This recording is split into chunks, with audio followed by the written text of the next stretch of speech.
Hello बच्चों, क्या हाल चाल। तो बच्चों, आज की क्लास में हम लोग प्लेजर टेस्ट सीरीज यानी पीटीएस 1 के पार्ट बी के सेक्शन 4 के क्वेश्चन सॉल्व करने वाले हैं। तो चलिए विदाउट वेस्टिंग मच टाइम आगे बढ़ते हैं अपनी क्लास में। तो बच्चों, जैसा कि आप यहाँ पर देख पा रहे होंगे, pleasure test revision series for CBSE 12th math 2020-21 session यानी आप लोगों के लिए ये जो हमने प्लेलिस्ट बनाया हुआ है, इसमें हम लोग ऑलरेडी रिवीजन टेस्ट नंबर 1 से लेकर रिवीजन टेस्ट नंबर 4 तक यानी test number 1, 2, 3 and test number 4 तक हमने हाफ सिलेबस के टेस्ट ऑलरेडी डिस्कस किए हैं आपके साथ। एंड अबोव ऑल हमने दिल्ली गवर्नमेंट स्कूल्स के pre board examination of evening shift and morning shift ये भी पूरा हम लोग यहाँ पर डिस्कस कर चुके हैं। आप लोगों को ये वीडियोस की अपडेट टाइम टू टाइम मिलती रहे, इसके लिए आप इस चैनल को सब्सक्राइब करना मत भूलना, वीडियो को शेयर भी कर देना अपने सभी फ्रेंड्स के साथ और लाइक भी कर देना। चलिए बच्चों, आगे बढ़ते हैं जरा अपने लेक्चर में और यहाँ पर देखते हैं पीटीएस 1 पार्ट बी सेक्शन 4। यहाँ पर 3 नंबर वाले क्वेश्चंस हमको मिलने वाले हैं जिनका हमें आज सॉल्यूशन करना है। बड़े जबरदस्त क्वेश्चंस हैं। चलिए स्टार्ट होते हैं, जरा मजा आएगा आपको। तो ये रहा क्वेश्चन नंबर 29। पढ़ते हैं क्या दिया हुआ है बच्चों। Show that this function which is defined by this definition where x belongs to r is 1 1 and onto. तो हमको बस ये चेक करना है कि ये जो फंक्शन है ये 1 1 एंड ऑन टू है या नहीं है। ठीक है, तो चलिए बच्चों स्टार्ट होते हैं। यहाँ पर सबसे पहले 1 1 के लिए हम लोग क्या करने वाले हैं। तो सबसे पहले 1 1 के लिए हम लोग यहाँ पर, क्योंकि मॉडुलस फंक्शन है ना, तो हमें यहाँ पर केसेस लेने पड़ेंगे। हमें यहाँ पर मानना पड़ेगा एक बार कि भाई ये x नेगेटिव है या पॉजिटिव है, इसके अकॉर्डिंग मॉड x की वैल्यू चेंज होगी, है ना। तो let me assume first of all यहाँ पर मैं दो एलिमेंट ले लेता हूँ x1, x2 belonging to the domain of the function which is real number. ठीक है बच्चों, तो इसके बाद अब यहाँ से हम लोग क्या एज्यूम करेंगे कि let f of x1 is same as f of x2। ठीक है, तो जरा देखते हैं यहाँ से हमें क्या रिजल्ट मिलता है। तो यहाँ से रिजल्ट ये मिलेगा कि x1 upon 1 plus modulus of x1 will be equal to x2 upon 1 plus modulus of x2। ठीक है, अब मॉड को हटाने के लिए हमें ये पता होना चाहिए कि x1 एंड x2 के साइन कैसे हैं, पॉजिटिव हैं या नेगेटिव हैं। ठीक है, ये बात क्यों बोल रहा हूं मैं, ये बात इसलिए बोल रहा हूं क्योंकि मॉड x देखो इस तरीके से डिफाइंड होता है, ये इस तरीके से डिफाइंड होता है अगर आपको ध्यान हो बच्चों। ठीक है, तो यहाँ पर हम पहला केस ले लेंगे, पहला केस जहां पर हम ये मानेंगे कि x1 पॉजिटिव है एंड x2 भी पॉजिटिव है। तो अगर ऐसा होगा तो ये क्या बनेगा, x1 अपॉन 1 प्लस x1, है ना, मॉड x1 सिंपल x1 आ जाएगा। देखो इस वाले डेफिनेशन का मैंने यूज किया, बात समझ आई। That is equal to x2 upon 1 plus mod x2 का सिंपली x2 हो जाएगा क्योंकि हमने x2 को भी पॉजिटिव बोला हुआ है। इसको क्रॉस मल्टीप्लाई करके सिंप्लीफाई करते हैं तो x1 plus x1 into x2 is equal to x2 plus x1 into x2। तो यहां से हमें क्या मिला, हमें मिला x1 इक्वल्स x2। यानी कि अगर फंक्शन का आउटपुट सेम है तो इनपुट भी सेम है। जिन पॉइंट्स पे आउटपुट सेम है वो बेसिकली पॉइंट्स भी सेम है। केस फर्स्ट में तो ये जस्टिफाई हो रहा है, केस सेकंड को भी देख लेते हैं। यहां पर मैं दोनों को नेगेटिव ले लेता हूं बच्चों, है ना। जैसे ही दोनों को मैं नेगेटिव लूंगा तो न्यूमरेटर में तो x1, डिनोमिनेटर में मॉड x1 बेसिकली इस तरीके से बन जाएगा। अब मैंने ये वाला डेफिनेशन यूज कर लिया यहाँ पर, देखो मॉड x में। ठीक है, आरएचएस में आते हैं x2 अपॉन 1 माइनस x2। यहाँ पर भी हम क्रॉस मल्टीप्लाई करके काम अपना शुरू करते हैं। देखो ऐसे हो जाएगा ये x2 minus x1 into x2 which on further simplification is going to give us that x1 is equal to x2। यानी यहाँ से भी x1 इक्वल्स x2 आ गया, है ना। सेकंड कंडीशन भी ये जस्टिफाई कर रहा है कि शायद ये 1 1 हो सकता है, बट मैंने अभी वर्ड यूज किया कि शायद, है ना। चलिए अब यहाँ पर थर्ड कंडीशन भी लेना पड़ेगा एंड फोर्थ कंडीशन भी लेना पड़ेगा। तो थर्ड कंडीशन क्या बनने वाला है बच्चों, हम लोग यहाँ पर क्या करने वाले हैं, थर्ड कंडीशन में हम लोग ये ले लेंगे कि भाई मान लो x1 तो पॉजिटिव है ना, बट x2 नेगेटिव है ना। x1 positive but x2 negative, ये भी तो हो सकता है ना। डोमेन के अकॉर्डिंग अगर आप ध्यान से देखें ये भी हो सकता है, कोई प्रॉब्लम नहीं है। यहाँ पर डोमेन आप देख लो। ठीक है, तो जैसे कि आप यहाँ पर देख रहे होंगे तो ये क्या बनेगा, x1 अपॉन 1 प्लस x1। ठीक है, बट आरएचएस में ध्यान से देखना क्योंकि x2 मैंने नेगेटिव लिया है तो ये ऐसे आ जाएगा बच्चों। अब देखो इतना तो क्लियर होगा आपको ना कि अगर x1 और x2 positive and negative respectively हैं तो x1 can not be equal to x2, ये ध्यान रखना। बात समझ आ रही है? तो अगर ये इक्वल नहीं होंगे तो बेसिकली हमें यहाँ पर क्या लेना पड़ेगा कि let f of x1 is not equal to f of x2। इस तरीके से हमें रिजल्ट मिलना चाहिए। बात समझ आ रही है? जरा देख लेते हैं कि ऐसा मिलेगा या नहीं मिलेगा। अगर आप यहाँ से क्रॉस मल्टीप्लाई करके कुछ भी करना चाहेंगे तो आपको देखो ना क्या मिल रहा है। This is x1 minus x1 into x2 is equal to x2 plus x1 into x2। अब यहां से आप देख सकते हैं कि ये इक्वलिटी तो होल्ड कर नहीं रही है।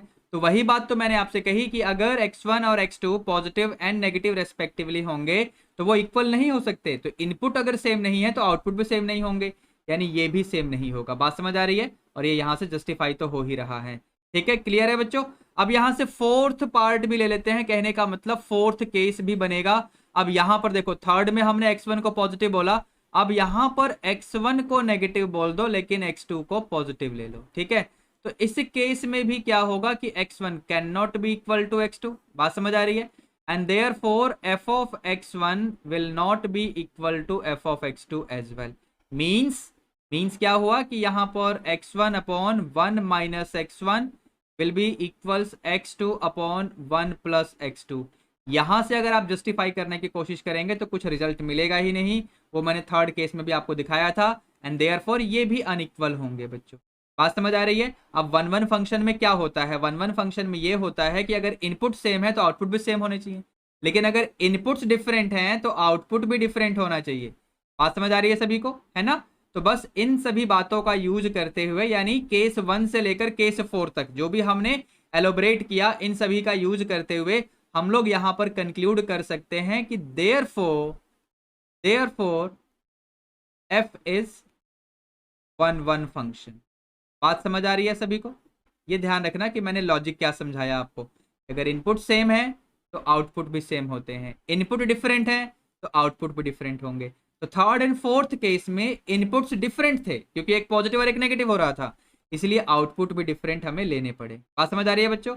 अब इस क्वेश्चन में हमें ऑन टू प्रूव करने के लिए भी बोला हुआ है, तो ऑन टू भी देख लेते हैं जरा। तो ऑन टू के लिए हम लोग क्या करेंगे? ऑन टू के लिए हम लोग क्या करेंगे? तो हम एक एलिमेंट y ले लेंगे from the codomain of the function. तो कोडोमेन क्या है बच्चों इसका? तो let y will be equal to f x where y belongs to the codomain. तो कोडोमेन क्या था एक बार देख लेते हैं। तो it is x belonging to r लिखा हुआ है, फ्रॉम -1 से 1 वाला इंटरवल है।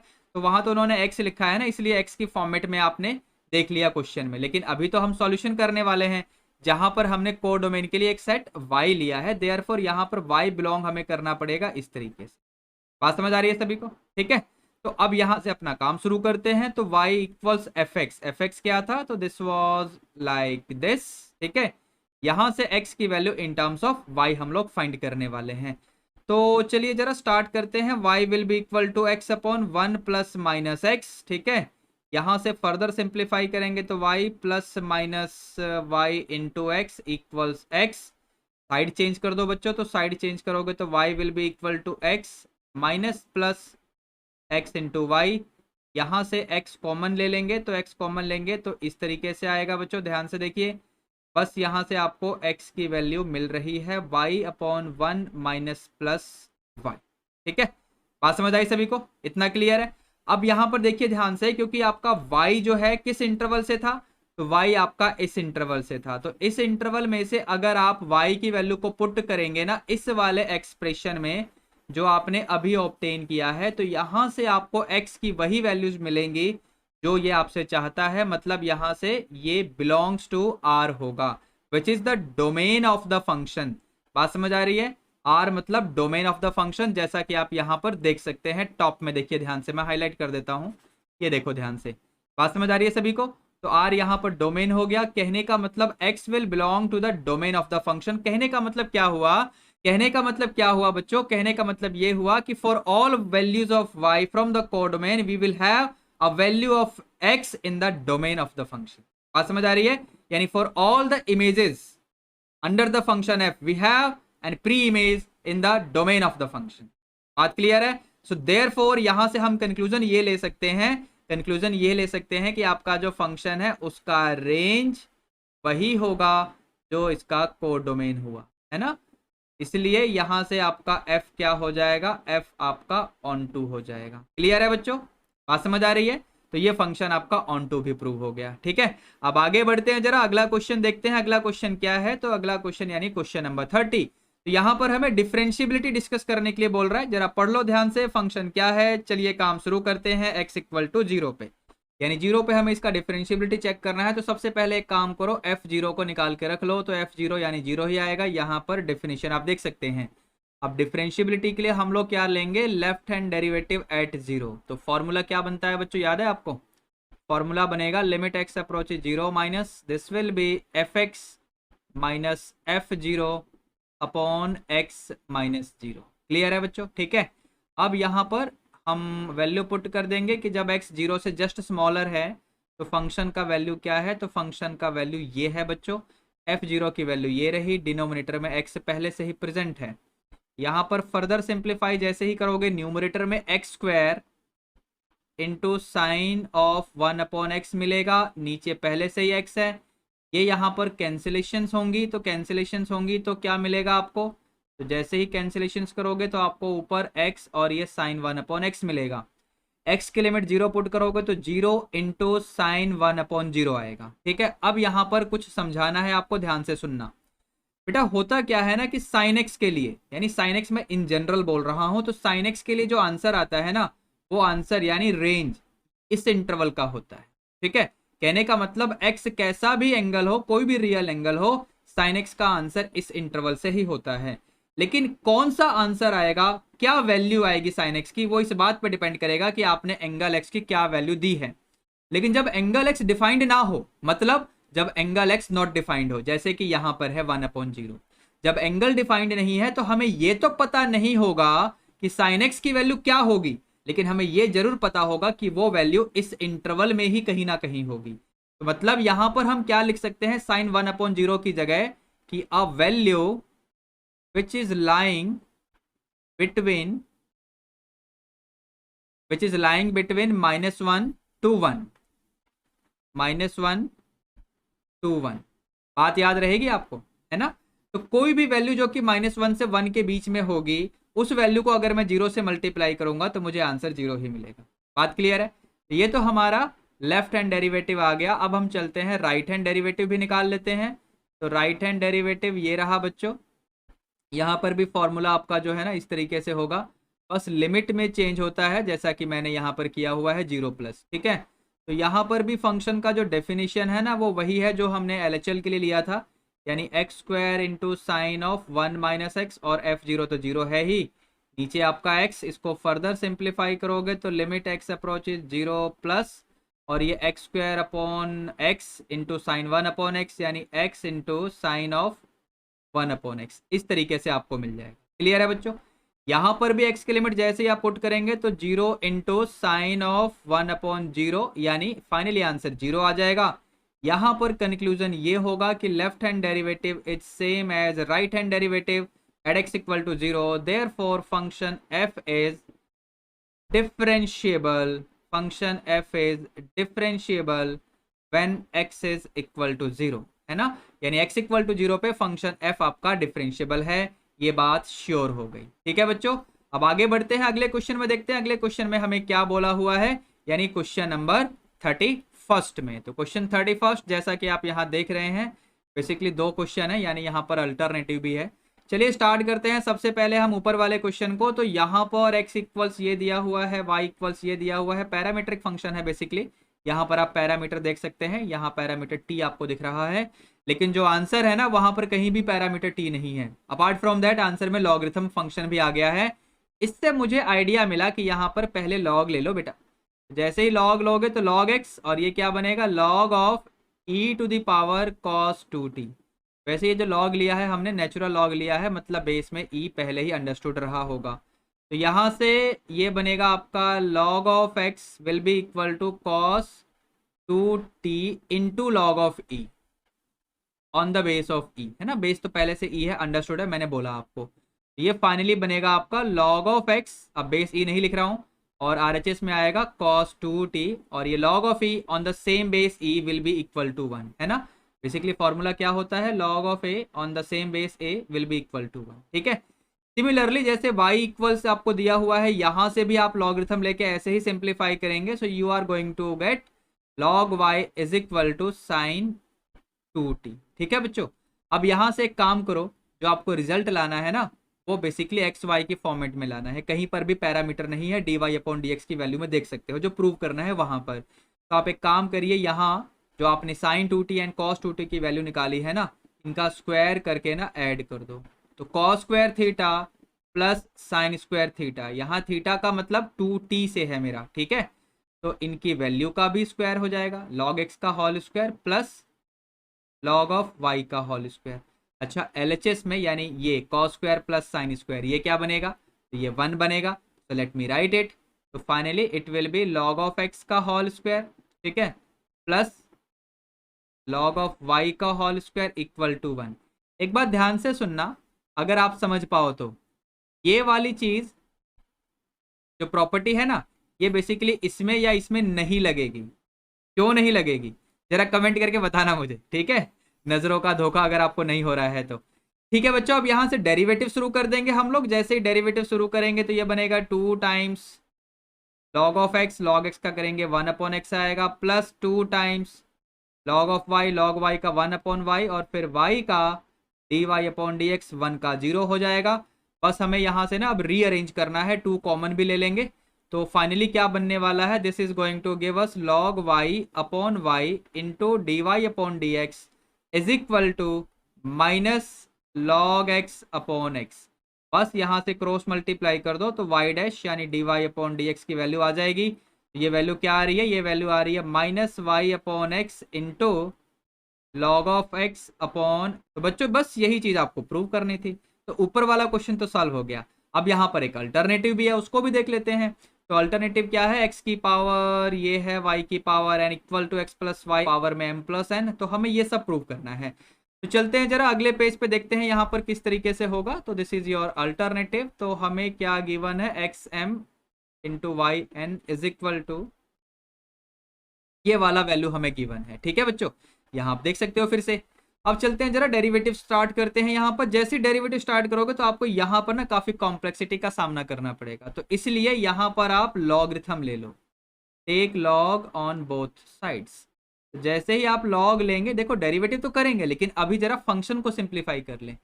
तो जैसे ही हम लॉग लेंगे तो हमें मिलेगा एक्स की पावर एम इंटू वाई की power n is equal to log of x plus y पूरे की पावर एम प्लस एन, ठीक है। तो यहां पर आपका ये बनेगा m log x plus n log y is equal to m plus n into log of x plus y. अब देखो एम प्लस एन को ऐसे लिखोगे ना तो आप खुद ही कंफ्यूजन में रहोगे, और गलत भी है, ब्रैकेट लगा लो, ठीक है।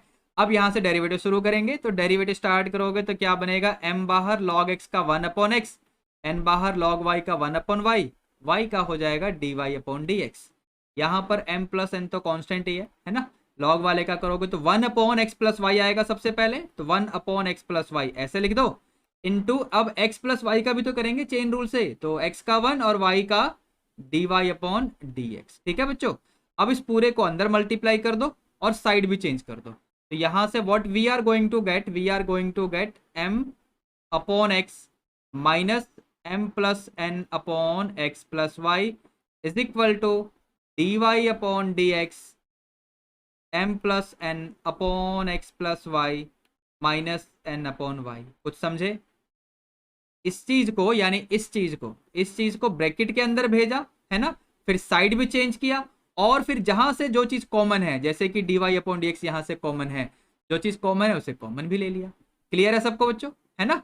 अब चलते हैं जरा आगे कंप्लीट करते हैं इस चीज को। यहाँ पर एलसीएम लेना पड़ेगा हमें, तो एलसीएम ले लेते हैं। क्या बनने वाला है ये बनने वाला है d y upon d x into में क्या आएगा बच्चों, एक बार एलसीएम लो। तो ये न्यूमरेटर में बनेगा m y plus n y minus n x minus n y. तो ये एन वाई कटेगा, ऊपर आपका क्या आ रहा है बच्चों, तो ऊपर आपका आ रहा है m y minus n x upon y into x plus y. ध्यान रखना क्या बोला मैंने, ठीक है बच्चों। अच्छा एलएचएस में क्या हो रहा है उसको भी देख लो, एलएचएस में क्या हो रहा है उसको भी देख लो भाई। तो LHS में बेसिकली इसे सिंप्लीफाई करना अभी बाकी है। तो ये आपका बन रहा है यहाँ पर, ध्यान से देखो। तो LHS में क्या बनेगा, ध्यान से देखना बच्चों, mx plus my minus mx minus nx, ठीक है। यानी आपका यहाँ से mx कट जाएगा तो my माइनस nx बचेगा और नीचे x into x plus y बचेगा। Now all that is equal to dy upon dx into my minus nx upon y into x plus y, ठीक है। अब दोनों साइड एक बार कंपेयर कर लो और देखो ध्यान से क्या क्या चीजें कैंसल आउट हो रही हैं। न्यूमरेटर देखो ध्यान से my माइनस nx और डिनोमिनेटर में x प्लस वाई, ठीक है। अब जो बच गया उसमें ना क्रॉस मल्टीप्लाई कर दो, तो dy अपॉन dx आपका आ जाएगा y अपॉन x। तो इस तरीके से आपका फर्स्ट जो है वो तो प्रूव हो गया। इसमें दो पार्ट हैं, एक बार देख लो ध्यान से यहाँ पर आप। फर्स्ट पार्ट ये तो प्रूव हो गया कि first derivative y upon x. अब सेकंड पार्ट प्रूव करना है कि डबल डेरिवेटिव का जीरो आएगा, ठीक है। तो फर्स्ट डेरिवेटिव तो ये रहा, अब डबल डेरिवेटिव हम कैसे फाइंड करेंगे, ध्यान से देखना है। यहाँ पर हम लोग क्या लिखने वाले हैं, हम लोग बोलेंगे कि भाई dy अपॉन डी एक्स तो आपका y अपॉन एक्स आ गया। अब या तो डायरेक्टली डिफरेंशिएशन शुरू कर दो आप लोग, कैसे भाई, क्वोशिएंट रूल से। लेकिन आपको याद होगा मैं क्वोशिएंट रूल से बचने के लिए बोलता हूँ आपको, तो बच जाओ। देखो मैंने क्रॉस मल्टीप्लाई किया, अब डिफरेंशिएशन स्टार्ट करो फिर से x के रेस्पेक्ट में। ये बनेगा x into y double dash plus y dash और x का 1 इक्वल्स वाई डैश। तो x into y double dash equals 0, वो समझ आया। इसके बाद यहाँ से क्या हो जाएगा बच्चों, तो ये बन जाएगा d2y upon d x two equals to 0 upon x यानी 0। तो बस यहाँ से आपका सेकेंड पार्ट भी प्रूव हो गया। तो इस तरीके से हमने क्वेश्चन नंबर 31 को भी सिंप्लीफाई कर लिया, खत्म कर लिया, ठीक है। अब आगे बढ़ेंगे, अगले क्वेश्चन को देखते हैं। क्वेश्चन नंबर 32, यहाँ पर क्या दिया हुआ है बच्चों, इसको भी देख लिया जाए। क्वेश्चन नंबर 32 जैसा कि आप यहाँ पर देख पा रहे हैं, क्या है बेटा, show that the equation of normal at any point T on this curve.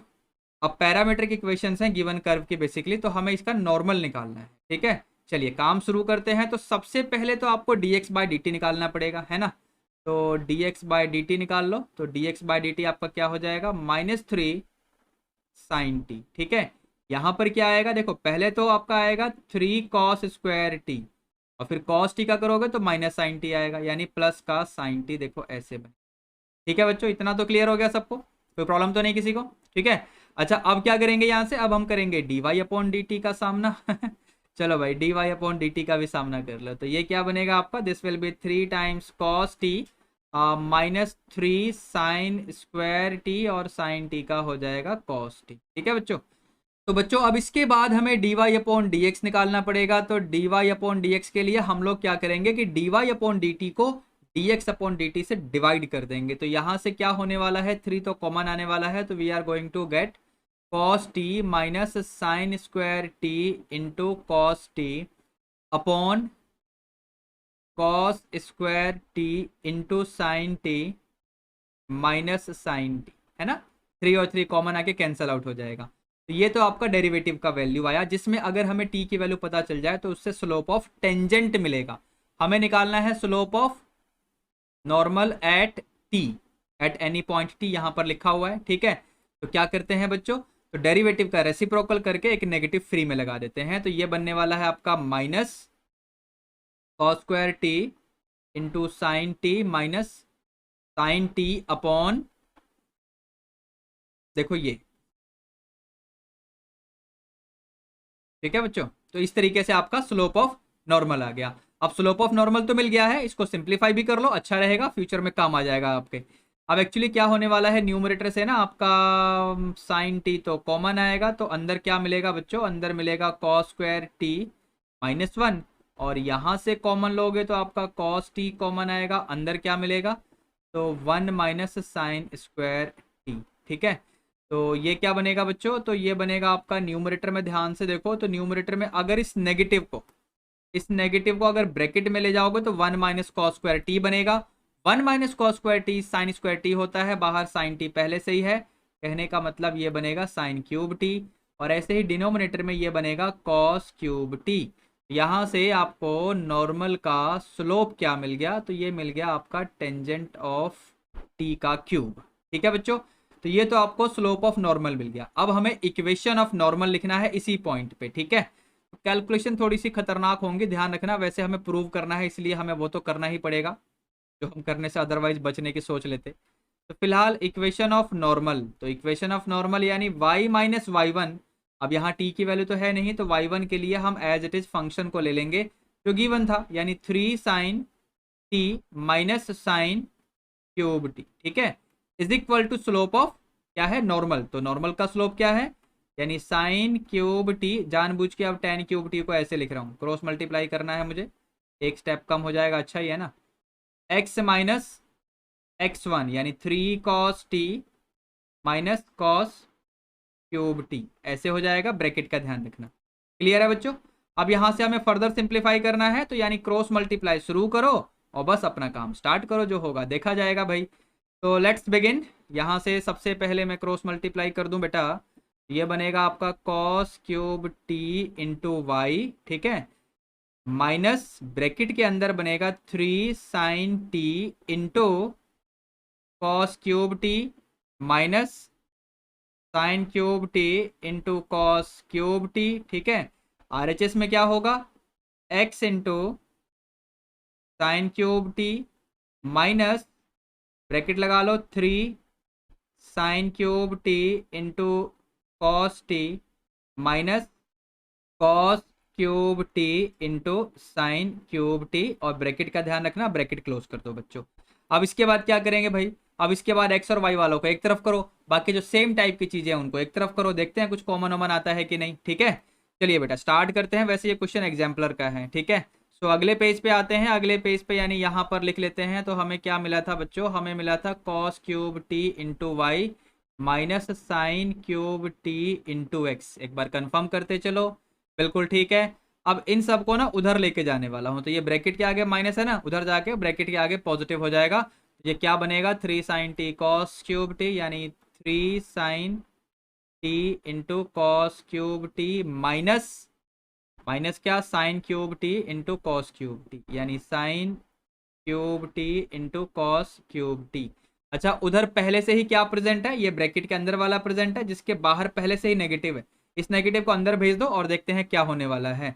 तो होने ये वाला है कि आपका ये बनेगा plus sign cube t into cos cube t minus, है ना, ये देखो ये जो माइनस है ना इसको तो प्लस बना देगा, और ये minus 3 sine cube into cos t, यानी minus 3 sine cube t into cos t. अब यहाँ पर ध्यान से देखिए बच्चों, ये वाला और ये वाला तो कैंसिल हुआ, और जो बच गया उसमें से कुछ कॉमन है। तो क्या कॉमन है बच्चों, तो 3 तो कॉमन है ही। अपार्ट फ्रॉम दैट हमें sine t into cos t भी कॉमन दिख रहा है। तो यहाँ पर मिलेगा आपके लिए कॉस स्क्वायर टी, और यहाँ पर मिलेगा आपके लिए साइन स्क्वायर टी, ठीक है। तो यहाँ से आपको मिलेगा 3/2 into 2 sine t into cos t. आप सोच रहे होंगे ये 2 कहाँ से आया, अरे भैया मल्टीप्लाई डिवाइड किया है, क्यों किया है अभी पता चलेगा, वेट करो कुछ सेकेंड्स। ये ब्रैकेट में फॉर्मूला बन गया ना cos 2a वाला, समझे कि नहीं। अब ध्यान से देखना, जिसको मैं हाईलाइट करूंगा, ये क्या है बच्चों, क्या है ये, समझे कि नहीं, 2 sign A cos A sign 2a का फॉर्मूला। तो ये बना 3/2 इंटू साइन 2t, और ये पहले से cos 2t है, ठीक है। अब एक्चुअली हम लोग यहाँ पर फिर से 2 से मल्टीप्लाई और डिवाइड कर देंगे, ठीक है। तो डिनोमिनेटर में 3/4 हो गया, और न्यूमरेटर में ये बन गया साइन 4t, ठीक है। साइन 2a का फॉर्मूला एक बार और। अब जरा देखते हैं हमको प्रूव क्या करना था बच्चों। तो हमको प्रूव करना है 3 टाइम्स साइन 4t, और इधर लाना है 4 टाइम्स ये पूरा। तो आप लोग समझ ही गए होंगे अब करना क्या है, मुझे सिर्फ क्रॉस मल्टीप्लाई ही तो करना है। तो ये 4 यहाँ से क्रॉस मल्टीप्लाई करके इसके साथ लगा दो, यानी cos cube t into y minus sine cube t into x is equal to 3 times sine 4t। बस यही प्रूव करना था, तो यहाँ पर लिख दो बड़ा बड़ा कि हैंस प्रूव। अब ये एनसीईआरटी एग्जाम्पलर का क्वेश्चन है, छोटा है या बड़ा है, पेपर में आया हुआ है, सीबीएसई बोर्ड एग्जाम में आया हुआ है, ठीक है बच्चों। अब आगे बढ़ते हैं, जरा अगला क्वेश्चन देखते हैं, यानी क्वेश्चन नंबर 33। तो 33 में इंटीग्रेशन का क्वेश्चन है, सिंपल सा, कैसे करेंगे जरा ध्यान से देखिए, ठीक है बच्चों। तो इस क्वेश्चन को देखो ध्यान से, हम किस तरीके से करेंगे। पहली बात तो इस क्वेश्चन के ना 2 मेथड हो सकते हैं। एक मेथड आप मुझे कमेंट करके बताना, मैं जिस मेथड से कर रहा हूँ उसको ध्यान से देखिए। मैं यहाँ पर टेंजेंट और कोटेंजेंट को ना साइन एंड कॉस में चेंज करने वाला हूँ। तो ये क्या बनेगा बेटा, this will be sine x upon cos x, है ना, पूरे का under root, and this will be cos x upon sine x पूरे का अंडर रूट, और ये dx तो पहले से ही लगा हुआ है, ठीक है। यहाँ पर जैसे हम लोग एलसीएम लेंगे, यहाँ पर जैसे हम लोग एलसीएम लेंगे तो क्या बनने वाला है, this is going to give us sine x minus cos x, और डिनोमिनेटर में आपका under root of sine x into cos x. अब अगर आप लोगों ने हमारे इंडेफिनिट इंटीग्रेशन के लेक्चर्स देखे हैं, प्लेलिस्ट का लिंक इस वीडियो के डिस्क्रिप्शन में मिल जाएगा आपको।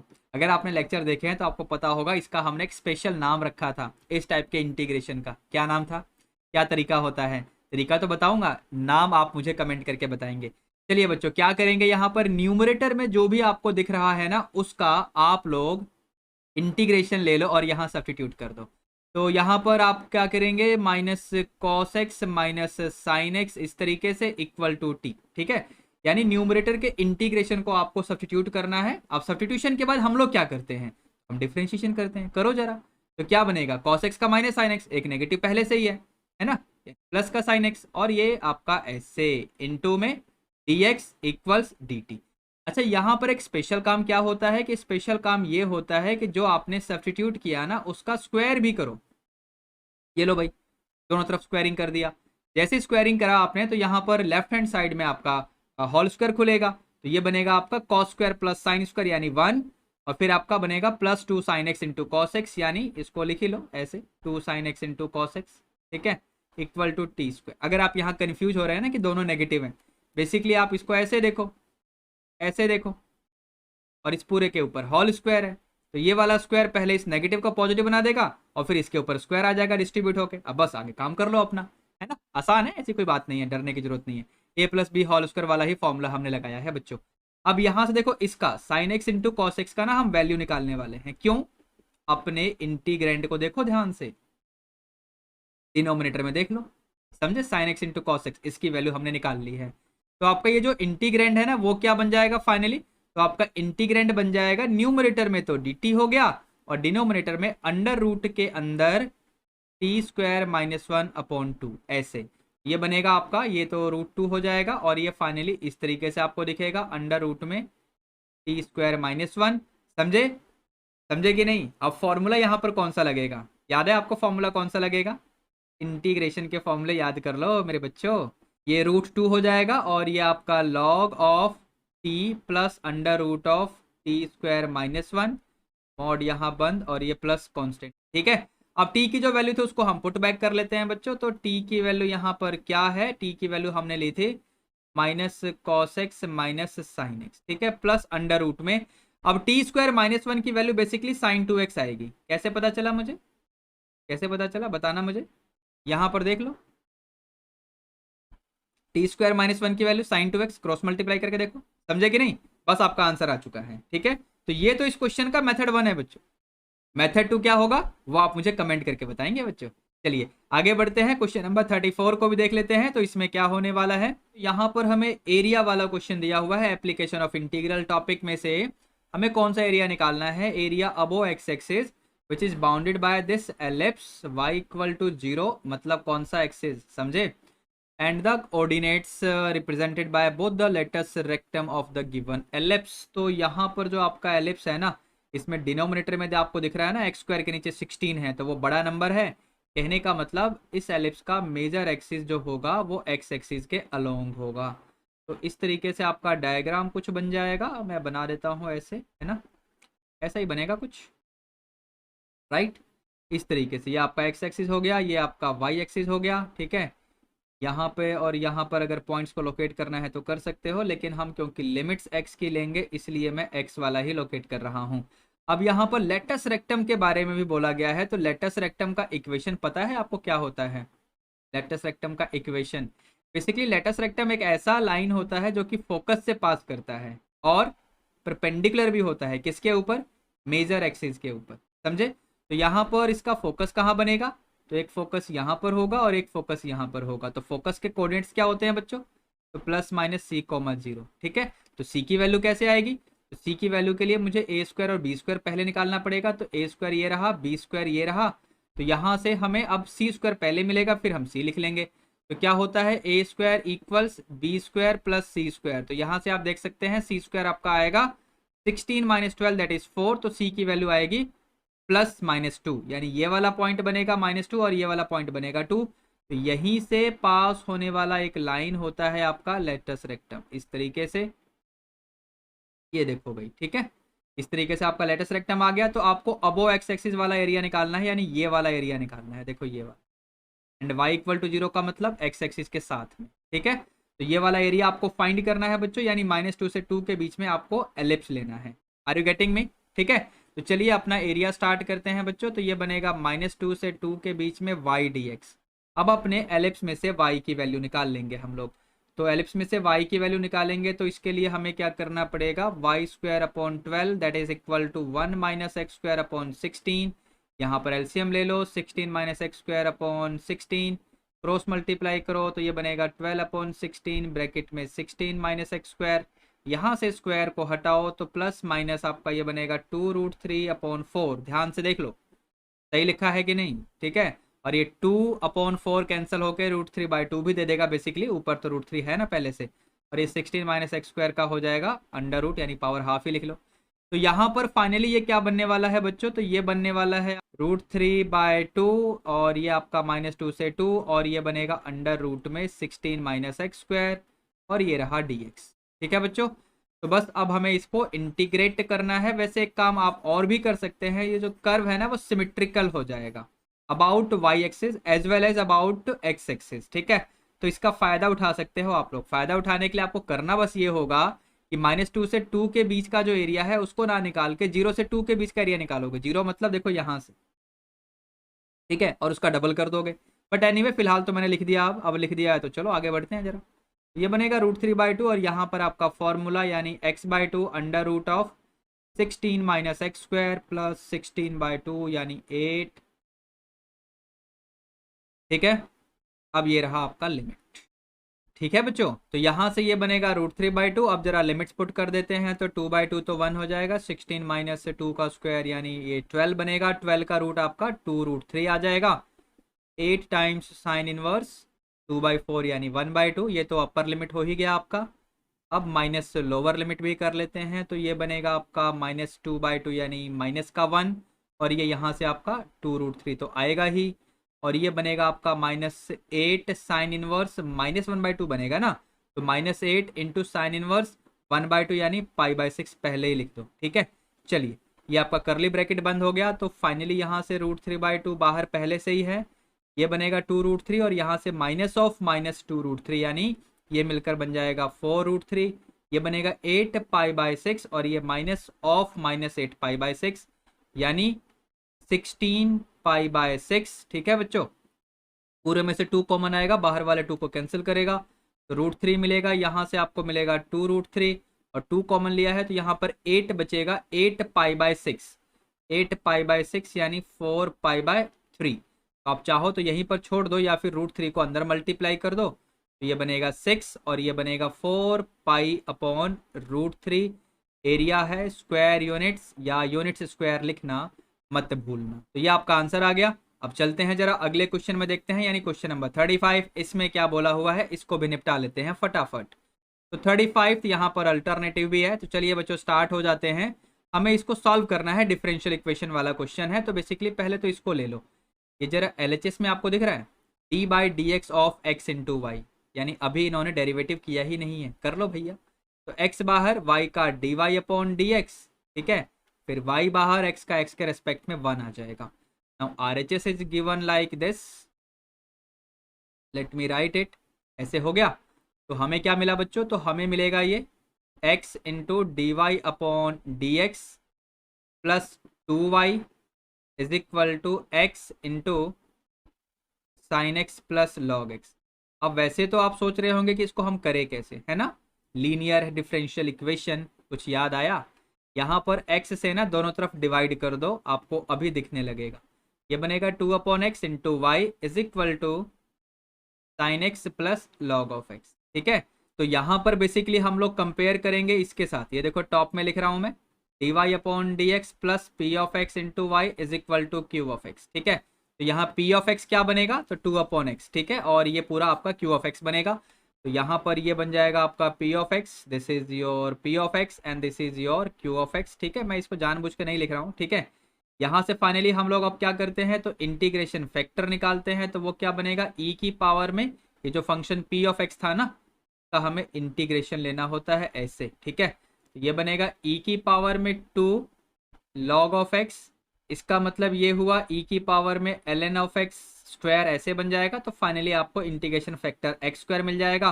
तो आपका सॉल्यूशन क्या बनेगा, तो सॉल्यूशन इज गिवन बाय, जो आपका डिफरेंशियल इक्वेशन है उसका सॉल्यूशन क्या बनेगा बच्चों, का सॉल्यूशन बनता है y इंटू इंटीग्रेशन फैक्टर, ठीक है, is equal to integration factor into जो आपका फंक्शन क्यू रह गया उसके साथ में, ऐसे करते हुए बस आपको इंटीग्रेट कर लेना है, ठीक है बच्चों।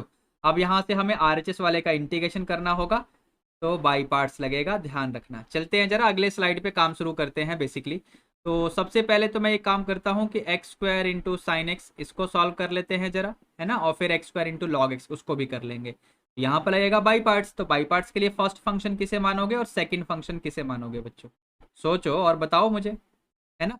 चलिए स्टार्ट करते हैं जरा। तो आई लेट फॉलो कर लो। तो फर्स्ट फंक्शन आप एक्स स्क्वायर को ले लो, साइन एक्स का इंटीग्रेशन कर दो, यानी ऐसे लिखो, ये फॉर्मूला अप्लाई कर रहा हूं मैं बाई पार्ट्स वाला, माइनस डेरिवेटिव होता है फर्स्ट फंक्शन का ऐसे, और ये रहा आपका सेकंड वाले का इंटीग्रेशन, एंड ओवरऑल ये रहा आपका इंटीग्रेशन।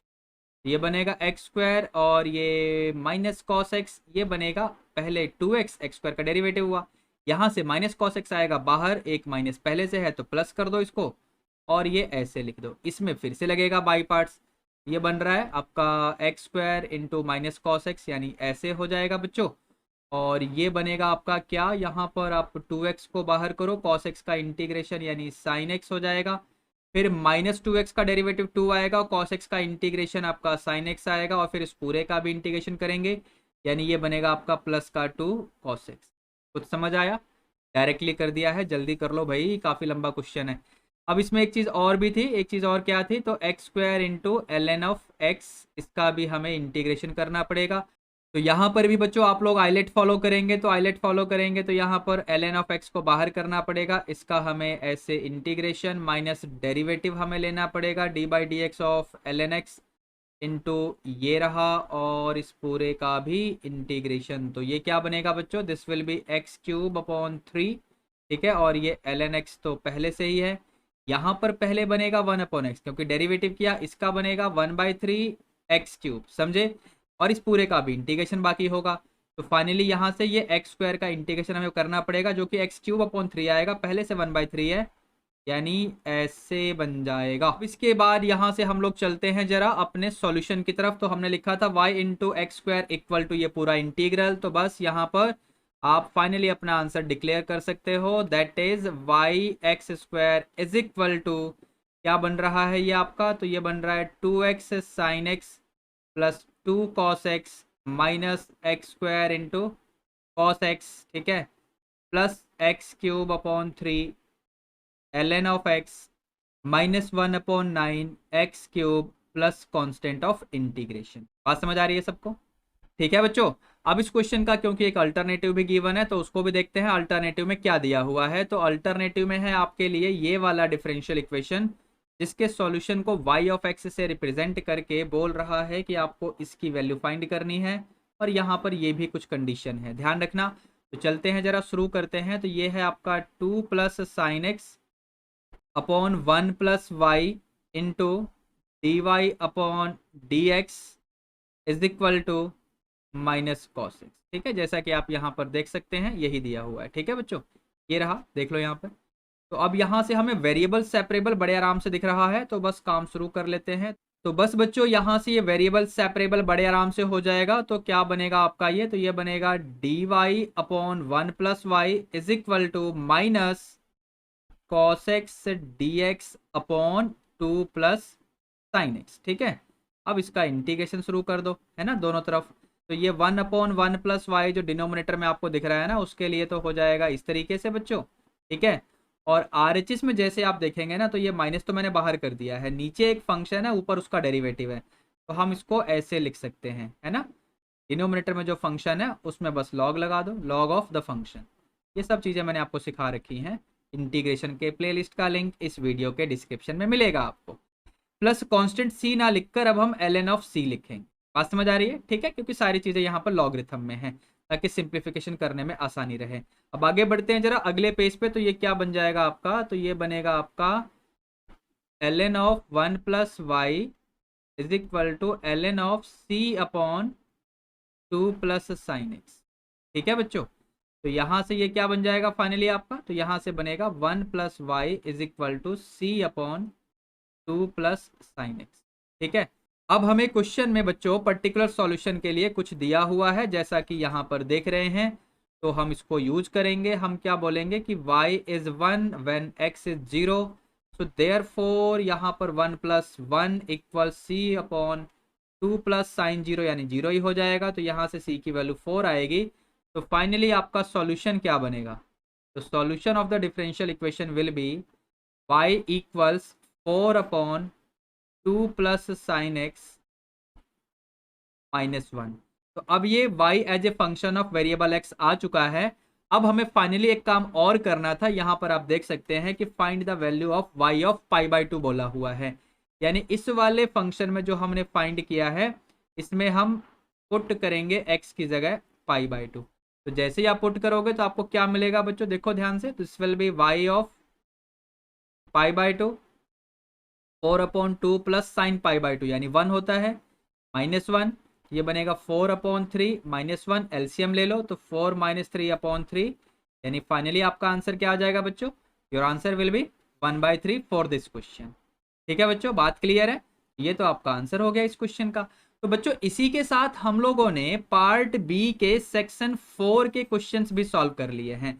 अब पीटीएस 1 के सॉल्यूशन में रह क्या गया, तो पीटीएस 1 के सॉल्यूशन में सिर्फ सेक्शन 5 रह गया। ठीक है, तो इस सेक्शन 5 को भी हम लोग जल्दी ही सॉल्व करेंगे और इसका वीडियो भी अपलोड कर देंगे आप लोगों के लिए। चलिए बच्चों, अब हम मिलेंगे अगले लेक्चर में। तब तक आप इस वीडियो को अपने सभी क्लासमेट्स के साथ शेयर कर दो, इस वीडियो को लाइक कर देना, और जो मैंने बीच में क्वेश्चंस पूछे हैं उनका जवाब कमेंट करके देना। Apart from that, don't forget to subscribe to this beautiful channel of yours. This is OP Gupta, your math mentor on the beautiful channel of yours, Mathematica by OP Gupta. चलिए बच्चों, अब मिलते हैं अगले lecture में। तब तक के लिए be good, take care, all the best.